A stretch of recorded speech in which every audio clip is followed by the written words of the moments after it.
இன்றைய நற்செய்தி வாசகம் யோவான் எழுதிய நற்செய்தி 12ஆம் அதிகாரம் இறைவசனம் 44 50 முடிய.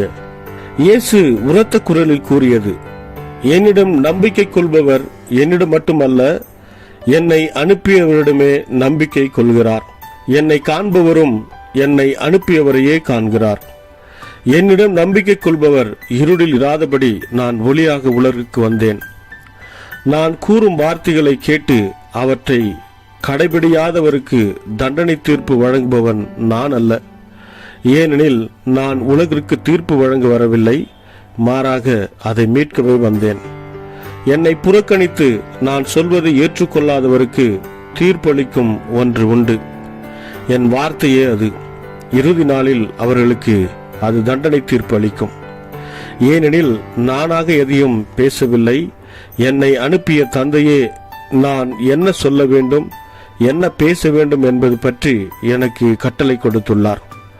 அவருடைய கட்டளை நிலை வாழ்வு தருகிறது என்பது எனக்கு தெரியும். எனவே நான் சொல்பவற்றையெல்லாம் தந்தை என்னிடம் கூறியவாறே சொல்லுகிறேன்.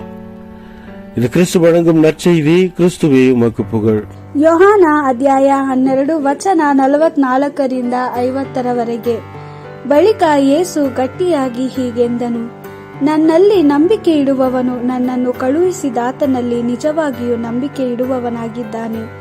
ನನ್ನನ್ನು ನೋಡುವವನು ನನ್ನನ್ನು ಕಳುಹಿಸಿದಾತನನ್ನು ನಿಜವಾಗಿಯೂ ನೋಡುವವನಾಗಿದ್ದಾನೆ. ನಾನೇ ಬೆಳಕಾಗಿದ್ದೇನೆ. ನನ್ನಲ್ಲಿ ನಂಬಿಕೆ ಇಡುವವರು ಕತ್ತಲೆಯಲ್ಲಿ ಇರಬಾರದೆಂದು ನಾನೇ ಈ ಲೋಕಕ್ಕೆ ಬಂದಿದ್ದೇನೆ. ನಾನು ಈ ಲೋಕಕ್ಕೆ ಬಂದದ್ದು ಜನರಿಗೆ ತೀರ್ಪು ಮಾಡುವುದಕ್ಕಾಗಿ ಅಲ್ಲ, ಈ ಲೋಕದಲ್ಲಿರುವ ಜನರನ್ನು ರಕ್ಷಿಸುವುದಕ್ಕಾಗಿ ನಾನು ಬಂದೆನು. ಆದ್ದರಿಂದ ನನ್ನ ಮಾತುಗಳನ್ನು ಕೇಳಿಯೂ ನಂಬದಿರುವ ಜನರಿಗೆ ತೀರ್ಪು ಮಾಡುವವನು ನಾನಲ್ಲ. ನನ್ನಲ್ಲಿ ನಂಬಿಕೆ ಇಡದಿರುವವನಿಗೆ ಮತ್ತು ನಾನು ಹೇಳುವುದನ್ನು ತಿರಸ್ಕರಿಸುವವನಿಗೆ ತೀರ್ಪು ಮಾಡುವಂಥದ್ದು ನಾನು ಆಡಿದ ಮಾತುಗಳೇ. ಅಂತಿಮ ದಿನದಂದು ಅವೇ ಅವನಿಗೆ ತೀರ್ಪು ಮಾಡುತ್ತವೆ. ಏಕೆಂದರೆ ನನ್ನ ಮಾತುಗಳು ನನ್ನಿಂದ ಬಂದವುಗಳಲ್ಲ, ನನ್ನನ್ನು ಕಳುಹಿಸಿದ ತಂದೆಯೇ ನಾನು ಏನು ಹೇಳಬೇಕು, ಏನು ಮಾತಾಡಬೇಕು ಎಂದು ನನಗೆ ಹೇಳಿಕೊಟ್ಟಿದ್ದಾನೆ. ತಂದೆಯ ಆಜ್ಞೆಯು ನಿತ್ಯ ಜೀವಕ್ಕೆ ನಡೆಸುತ್ತದೆ ಎಂದು ನಾನು ಬಲ್ಲೆನು. ಆದ್ದರಿಂದ ತಂದೆಯು ನನಗೆ ಹೇಳಿಕೊಟ್ಟ ಸಂಗತಿಗಳನ್ನೇ ನಾನು ತಿಳಿಸುತ್ತೇನೆ. ದೇವರ ವಾಕ್ಯವಿದು. ದೇವರಿಗೆ ಕೃತಜ್ಞತೆ ಸಲ್ಲಲಿ. Gospel according to John chapter 12 verse 44 to 50. Yet Jesus had said and even cried out, He who believes in me believes not in me, but in him who sent me. And he who sees me sees him who sent me.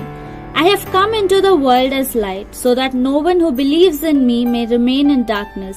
If anyone hears my words and does not keep them, I am not the one to condemn him. For I have come not to condemn the world, but to save the world. He who rejects me and does not receive my word already has a judge. The very word I have spoken will condemn him on the last day. For I have not spoken on my own authority. The Father who sent me has himself instructed me about what to say and how to speak. I know that his commandment is eternal life, and I give my message as the Father has instructed me. This is the word of the Lord. Thanks be to God.